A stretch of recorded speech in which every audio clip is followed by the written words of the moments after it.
اس میں ایک چیز تھی کہ اللہ کے نام اور اللہ کی اطاعت، اور یہ کہوں کہ اللہ کا جو لقب ہے اور نام ہے وہ ایک ہی ہے.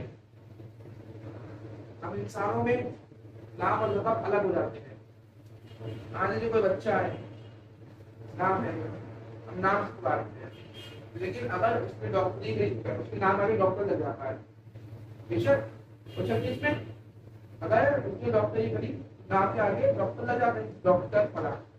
پہلے تو صرف نام تھا، جب ڈاکٹری گئی اس کے بعد ڈاکٹر ہے نا، وہ لوئر اس کے بعد لوئر کرنے کے بعد، پہلے نہیں تھا.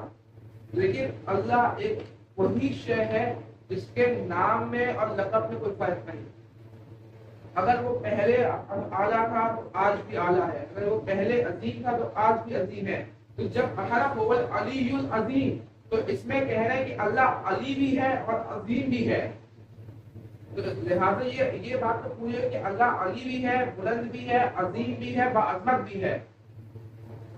اس طرح اگر گفتگو کو اور بڑھائیں تو کئی چیزیں دیکھنے کو ملتی ہیں کہ اللہ کو کئیوں نے مانا، کئیوں نے کہا کہ صرف اگر ایک واقعہ پیش کروں جو ہمارے چھٹے امام سے کسی نے پوچھا تھا، ایک واقعہ جو تھا امام کے نام سے سماعت کرتے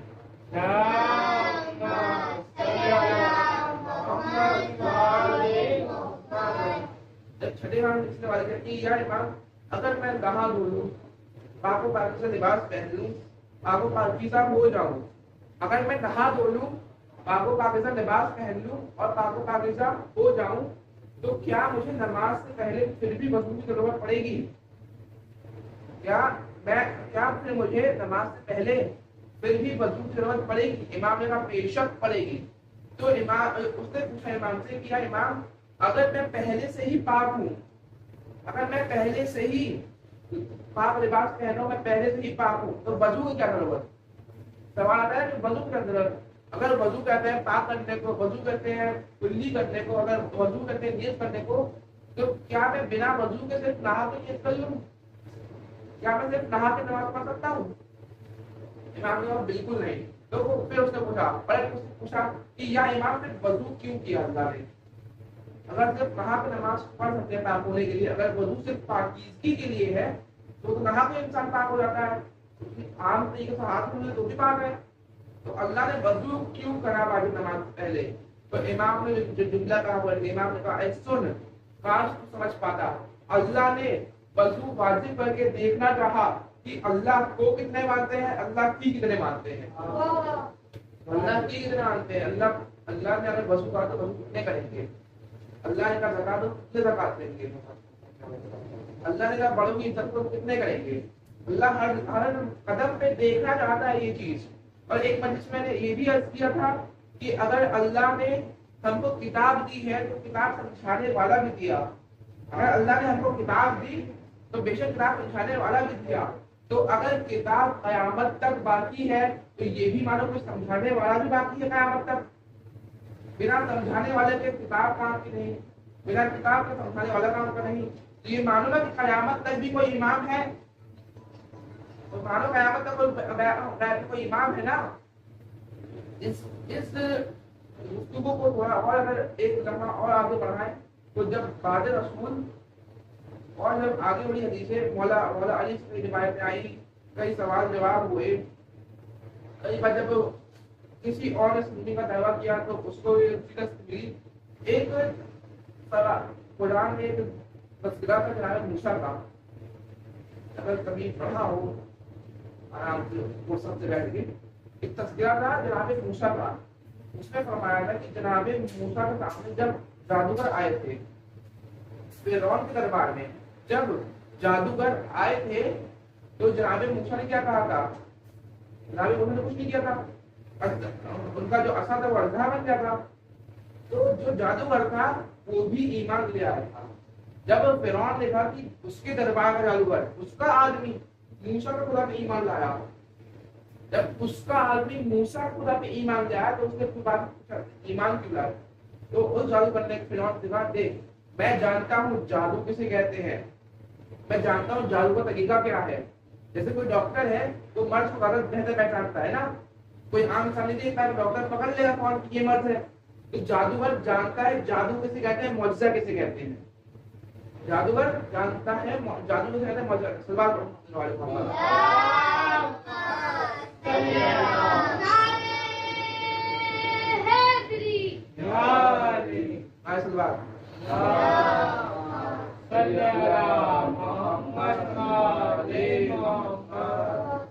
یہی کہا نا جادو کسے کہتے ہیں اور معجزہ کسے کہتے ہیں. کئی واقعات پہلے بھی میں نے بیان کیے ہیں، آپ سنے ہوں گے، کئی واقعات نہیں بھی سنے ہوں گے. انشاءاللہ آگے بھی موقع دے کے آگے بیان کروں گا کئی واقعات بھی، اگر موقع ملا میرے بھائی انشاءاللہ. تو پھر ایک ایک چیز جو اللہ نے دی ہے قرآن میں، اس ہر چیز کا مطلب ہے.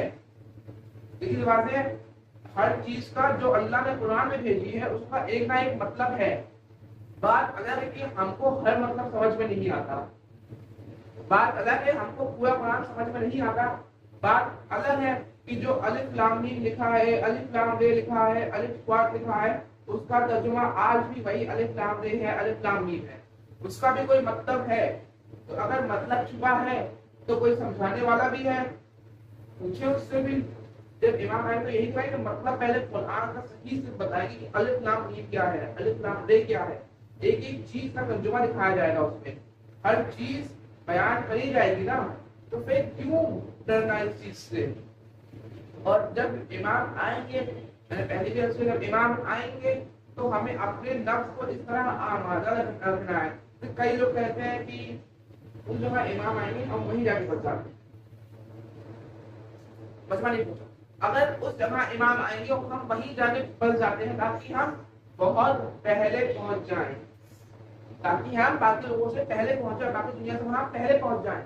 تو کسی نے جواب دیا، فرمایا اگر تمہیں پہلے ہی پہنچنا ہے تو وہاں جانے سے بہتر ہے اپنا ایمان بلند کر لو. وہاں جانے سے بہتر ہے اپنا ایمان بلند کر لو.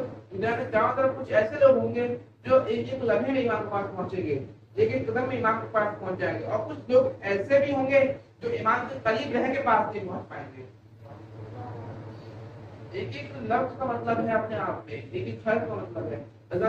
بہت مشکلیں آئی ہیں نا. ایک بس مسائل کی طرف کو کیا ہوا تھا. ایک لفظ آیا نا باب رسول خدا، جب آئے رسول خدا کی وفات ہوئی تھی، جب شہادت میں وفات ہوئی تو ایک مسئلہ بیان کرو کہ ہوا کیا تھا، کہ ہمارے بچوں کو پتا ہونا چاہیے کیا ہوا تھا. کیا ہوا تھا کہ انصار کون تھے اور غیر انصار کون ہوتے ہیں، کون لوگ تھے جو خلاف کھڑے ہوئے تھے، امام علی کے کون خلاف میں تھے. ایک تو لشکر شام کا جو امام علی کے خلاف تھا. اور ایک واقعہ آپ نے یہ بھی سنا ہوگا کہ جب مولا علی کے پاس کچھ لوگ آئے تھے مسجد میں، کچھ دو لوگ آئے تھے مولا علی کے پاس، آئے تھے دو لوگ عہدہ لینے کے لیے کہ علی ہم نے سنا ہے کہ آپ نے شام کا اور بصرے کا، شام کا بصرہ کوئی گورنر نہیں بنایا، یا علی اگر آپ ہمیں نہیں بنایا تو کس طرح آئے ایک بار بیان کرو. مولا علی مسجد میں بیٹھے تھے، کچھ دفتر کا سرکاری کام کر رہے تھے. وہ دونوں لوگ آئے، سلام کیا. مولا علی نے سلام کا جواب دیا اور سب سے پہلے کیا پوچھا کہ اے لوگوں یہ بتاؤ تم کس کام سے آئے ہو، کیا کام تمہارا اپنے نفس کا ہے یا پھر سرکار کا ہے یا خلافت سے متعلق کام ہے. یا تمہارے اپنے نفس کا کام ہے یا خلافت سے متعلق کام ہے، تمہیں مجھ سے کام ہے یا خلافت سے. تمہیں مجھے علی کہنا چاہیے تمہیں مجھے علی تمہارے مولا کی طرح کیے یا خلیفہ کی طرح. تو کسی نے پلٹ کے کہا کہ یاری کیا فرق پڑتا ہے، کوئی بھی کام دونوں میں سے، چاہے خلافت کا ہو چاہے اپنا ہو. اور چاہے خلافت کا کام ہو چاہے اپنا کام ہو، کیا فرق پڑتا ہے. چلیے آپ بتائیں کیا ہوا. علی نے کہا نہیں. مولا علی فرمایا کہ ابھی جو چراغ جل رہا ہے یہاں پہ، ابھی جو چراغ جل رہا ہے یہ خلافت کے پاس جل رہا ہے، یہ لوگوں کے پاس جل رہا ہے. اگر تمہیں خلافت کا کام ہے تو یہی جلتا رہے گا، اگر تمہیں خلافت سے کام ہے تو یہی چراغ جلتا رہے گا. ورنہ میں اسے بجھا کے اپنے پیسوں کا چراغ جلاؤں گا، نہ میں اسے بجھا کے اپنے پیسوں کا چراغ جلاؤں گا. تو ایک دن پہلے پونی مالی کہا چلو واپس کرو، کہاں سے یہاں کچھ نہیں بتا، دیکھنے ایک بار شاید مل ہے. تو پھر مولا نے خلافت کا بات کری، کہا کہ مولا نے ہم سنا ہے کہ نے سنا ہے کہ آپ نے کوفے کا بصرے کا گورنر شام کا کسی کو نہیں بنایا. اگر آپ چاہیں تو آپ ہمیں بنا دیں. اگر آپ لگے کہ ہم مت رکھیں. مولا علی نے بس اتنا کہا کہ اگر ضرورت ہوگی تو میں بلا لوں گا. بس اتنا کہا. وہ علی جو اپنوں کو اور بیگانے کو نہیں دیکھتے ہیں جب جرم میں ہو یا کچھ بھی ہو. اگر غیر بھی مانتا ہے تو اسے عہدہ مل جاتا ہے. اپنا اگر نہیں ہوتا اتنا طاقتور, اپنے کو اتنا نفس نہیں ہوتا تو اس کو عہدہ نہیں ملتا. مولا علی کہا بس ٹھیک ہے, اگر ضرورت ہوگی میں تمہیں بلا لوں گا, جا سکتے ہو. کچھ دن گزرے, مولا علی نے لسٹ نکلی کس کو کون سا عہدہ ملا. وہ لوگوں نے دیکھا کہ ان کو عہدہ نہیں ملا تو پھر ناراض ہو گئے. اور پھر جن کو عہدہ نہیں ملا تھا وہی بعد میں مولا علی کے خلاف کئی جنگوں میں آئے. مولا علی کے خلاف جنگ میں وہی آئے. تو کسی نے پوچھا مولا علی سے کہ یا علی, جب یہ عہدہ لینے آئے تھے عہدہ دے دیتے ہیں, کیوں آپ نے ان کو کہا کہ نہیں دیا ان کو عہدہ, کیوں آپ نے ان کو روکے رہا, آپ نے عہدہ کیوں نہیں دیا ان کو. مولا علی نے کہا کہ مجھے دنیاوی لوگ نہیں چاہیے. مجھے دنیاوی لوگ نہیں چاہیے. جو لوگ عہدے کے لیے آتے ہیں وہ صرف عہدے تک رہیں گے. اگر میں خلافت سے ہٹ جاؤں گا تو وہ میرے خلاف بھی آ رہیں گے. جو عہدے کے لیے ہیں وہ صرف عہدے کا رہیں گے, آخرت تک کبھی نہیں آئیں گے. یہی فرمایا تھا. اور آج بھی ہمارے امام یہ فرماتا ہے کہ اے لوگوں, دنیا سے بھی آگے بڑھو تھوڑا, ایک بار آخرت کو بھی دیکھو. امامت کسے کہتے ہیں؟ امام وہ ہے جو اپنوں اور غیروں میں عدالت اگر کرے تو بالکل فرق نہیں کرتا, صرف اتنا کہتا ہے کہ جو اپنا ہے وہ اپنا ہے, جو غیر ہے وہ غیر ہے. بس آنکھیں بند کر کے آرام کرتا ہے. اتنا فرمایا کہ امام کون ہوتا ہے. ایک بار بس اپنے امام کو پہچان لے. ایک واقعہ اور ہے, اب بات میں اجازت پڑھوں. ایک واقعہ اور ہے, اجازت تو پڑھوں آپ لوگ کی. ایک واقعہ اور پڑھ لوں. سلمان بن محمد والے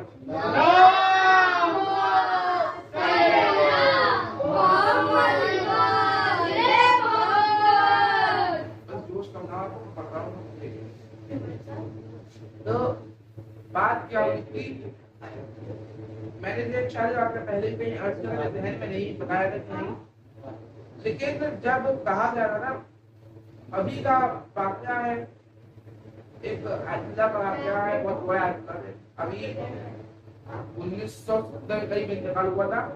وہ جب اپنے حج کے لیے گئے تھے, انہوں نے پہلا اور آخری حج 67 میں کیا تھا, 1967 میں. تو پہلا اور آخری جب انہوں نے کیا تھا تو کئی لوگوں نے کہا کہ ہم ایران سعودی جانے کے لیے ہم آپ کو پلین دیں گے, جہاز دیں گے, آپ جیسے جانا چاہیے, ہم چھوڑ کے آئیں گے آپ کو. انہوں نے کہا نہیں, میں صرف اپنے پیسے سے جاؤں گا. بچنے کو بچوں میں صرف اپنے پیسے سے جاؤں گا. ٹھیک ہے. جب گئے تو دیکھیں وہاں پہ اور بھی علماء تھے حج کے لیے, اور بھی کئی فرقوں کے علماء تھے.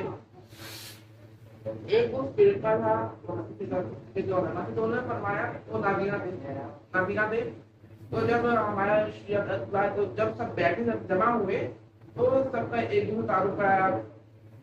تو جو نابینا تھا ان سے تعارف کرایا کہ یہ فلاں ہے, یہ اس فرقے کا عبداللہ ہے, یہ شیعہ فرقے کا عبداللہ ہے, یہ اس فرقے کا عبداللہ. تو جیسے میں سنا کہ یہ شیعہ فرقے کا عبداللہ ہے تو انہوں نے فرمایا, جو نابینا ہے وہ حدیث کے لکھا, انہوں نے فرمایا کہ یہ شیعہ فرقے کا عبداللہ ہے, ان پہ نہ رکھو.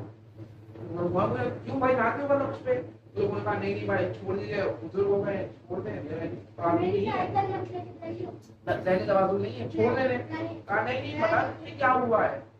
کہا نہیں چھوڑ دو کوئی بات. کہا میں جب تک آپ کی باتیں ان کو جب تک بتائیں گے نہیں کیوں نہ کرنا ہے. آپ پوچھا کیوں نہ کرنا, تو انہوں نے کہا کہ آپ قرآن کی تفسیر کے ساتھ ایک چیز اور طویل جو ہے, ایک اور طویل جو ہے وہ مانتے ہیں کہ قرآن کے اس معنی کے علاوہ جو ہم جانتے ہیں, جو سیدھے سیدھے قرآن میں لکھا ہوا ہے ترجمہ, وہ ترجمہ کے علاوہ کچھ چھپی ہوئی تفسیر بھی ہے, کچھ چھپی ہوئی تفسیر بھی ہے.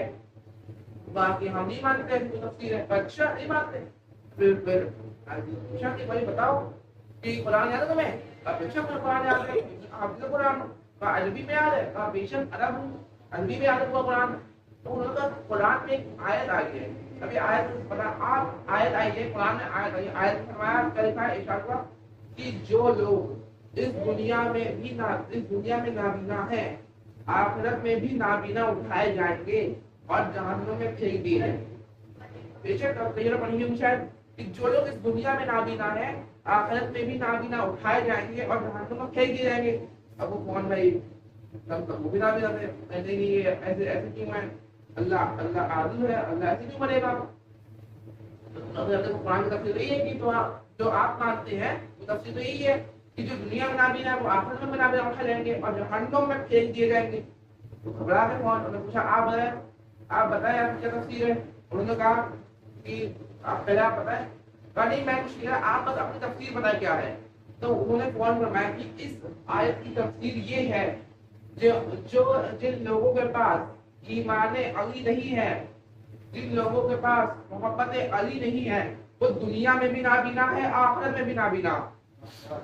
وہ دنیا میں بھی نابینا آخرت میں بھی نابینا. اور کہا کہ یہ تفسیر میں نے نہیں بتائی, یہ تفسیر میرے امام جعفر صادق نے بتائی.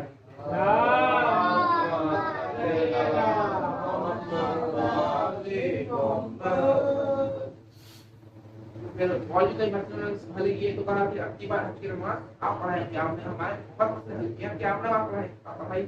پھر ایک دربار میں گئے تھے, وہاں بادشاہ کا شیخ کہتے ہیں.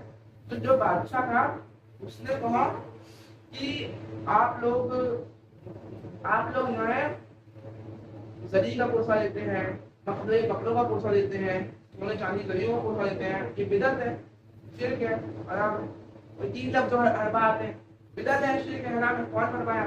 تو آج تک میں اس کو قرآن سے, اس بادشاہ کو میں قرآن سے بہت آیت دے سکتا ہوں, اس بادشاہ کو میں روایتوں سے بہت آیت دے سکتا ہوں, بہت روایت دے سکتا ہوں, لیکن مجھے کوئی ایسی روایت دینی ہے, میں کوئی ایسی چیز بتانی ہے اس کو جو اس کو ہمیشہ یاد رہے.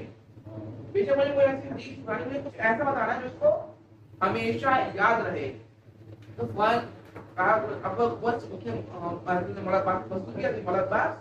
کچھ ایسا کرا کہ میں اس کو ایسا بتاؤں جو اس کو تا قیامت یاد رہے بادشاہ کو, کہ جو بدعت کہہ رہا ہے شکا ہے. تو فوراً کیا ہوا, ایک انسان آیا, ہماری درباری آیا, اس نے کہا کہ بادشاہ سے کہا سنے ہم کو رسول خدا کے زمانے کا, ہمیں رسول خدا کے زمانے کا لکھا ہوا قرآن ملا ہے. اچھا دکھاؤ. رسول خدا کے زمانے کا قرآن تھا, ہرن کی کھال میں لکھا ہوا تھا, مکڑوں کے کپڑے میں بندھا ہوا تھا, سونے کی تاریں لگی ہوئی تھی.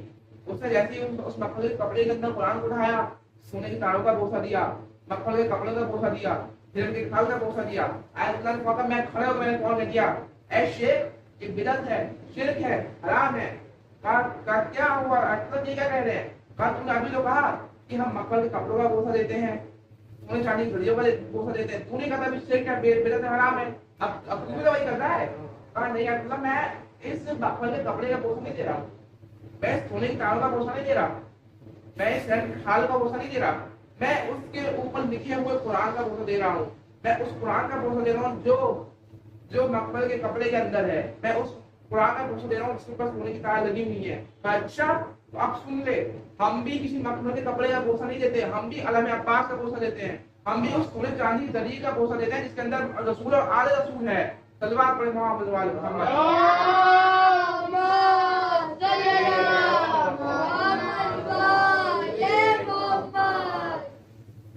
محترمہ بس بہت زیادہ وقت لے لیا جاتے. اب چند جو مجھے مسائل کے آگے بڑھتے ہوئے اس میں ایک مولا علی کے زمانے کے مسائل جو مجھے یاد آئے, پتہ نہیں کیوں اچانک ذہن میں آ گئے. مولا علی کے زمانے کے مسائل تھے, جناب فاطمہ تھوڑا پہلے مسائل تھے. جناب فاطمہ نے پوچھا تھا, یا علی میں نے سنا ہے کہ لوگ آپ کے سلام کا جواب نہیں دیتے. یعنی میں نے سنا کہ لوگ آپ کو سلام نہیں کرتے. جناب فاطمہ نے فرمایا, یا علی میں نے سنا ہے کہ لوگ آپ کو سلام نہیں کرتے. کہا اے فاطمہ تم بس اتنا کہہ رہی ہو, تم نے یہ سنا ہے کہ لوگ مجھے سلام نہیں کرتے. اے فاطمہ غضب تو تب ہو گیا جب لوگوں نے میرے سلام پر جواب دینا چھوڑ دیا. اے فاطمہ غضب تو تب ہو گیا جب لوگوں نے میرے سلام پر جواب بھی نہ چھوڑ دیا. اے بنو امیہ نے اتنا زیادہ زہر بول دیا تھا کہ لوگ چلتے اٹھتے علی پہ ناز کرتے تھے, چلتے اٹھتے. کسی نے پوچھ لیا کہ علی پہ ناز کیوں کرتے ہو, تم علی پہ ناز کرنے مطلب رسول میرے نام لگا کیوں؟ کہا کہ اگر تم کہتے ہو علی بن آنر علی کے چاہنے والوں پہ نام، تو علی کے چاہنے والے رسول ہیں، کہا نہیں ہم صرف علی بن آنر کرتے ہیں۔ تو اب اس طرح سوچتے کہ جب رسول کے جانے کے کچھ برس بعد ہی لوگوں نے علی کے سلام کا جواب دینا بھی چھوڑ دیا، تو ہے کربلا میں جو آئے تھے وہ کس طرح کے مسلمان ہوں گے؟ کربلا میں جو آئے ہوں گے وہ کس طرح کے مسلمان ہوں گے؟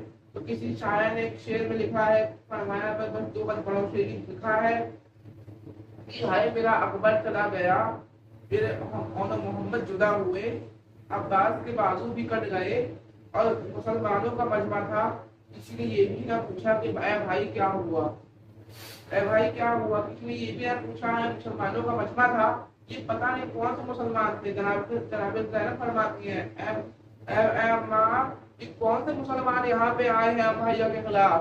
یہ کون سے مسلمان ہیں جو اپنے ہی رسول کی آج کو قتل کرنے پہ آئے ہیں؟ یہ کون سے مسلمان ہیں؟ جناب زینب جیسے ہی مدینے پہنچی تھی نا، اگر سن تھوڑا لیں، جیسے ہی جناب زینب مدینے پہنچی تھی تو کچھ لوگوں سے ملی، اس کے فوراً بعد مسجد النبوی میں گئی، اپنے نانا کے پاس گئی، اپنے نانا کی قبر میں بہت گریہ کیا، رسول کے مطابق بہت گریہ کیا، کہا اے نانا جب میں گئی تھی تو علی اکبر ساتھ میں گئے تھے، اے نانا جب میں گئی تھی اور محمد ساتھ میں گئے تھے، اے نانا جب میں گئی تھی تو نواب صاحب حسین ساتھ میں گیا تھا، اے نانا عباس ہمارے ساتھ میں گیا تھا۔ بس اتنا فرمایا، اور پھر فرمایا اے نانا جب میں گئی تھی علی اصغر 6 مہینے کا ہمارے ساتھ میں گیا تھا، اے نانا سکینہ ہمارے ساتھ گئی تھی، نانا میں کسی کو بچا کے نہ لا پائی، اے نانا سکینہ پیاسی مر گئی، زندان میں اکیلی دفن ہو گئی، اے نانا آپ کی آل سید سجاد کو اتنے ظلم ہوئے، نانا ہم پہ اتنے تازیانے مارے گئے، اے نانا اگر نہ محرموں کا مجمع نہ ہوتا میں پشت اٹھا کے آپ کو اپنے زخم دکھاتی، نانا سید سجاد گلے کے اندر تو گھس گیا تھا، نانا سید سجاد جب چلتا تھا میں سید سجاد نے پورا سفر جھک کے کیا تھا، نانا آپ کو نہیں پتا سکینہ کو پانی نہ ملا، نانا جب بھی سکینہ کو پانی ملتا تھا سید سجاد ٹاپ پہ ڈال دیتی تھی، بس یہ کہتی تھی بھیا آپ کو بہت اذیت ہوتی ہے، بھیا آپ کو بہت اذیت ہوتی ہے، آئے وہ سکینہ کرتے کے کفن میں دفنا دی گئی۔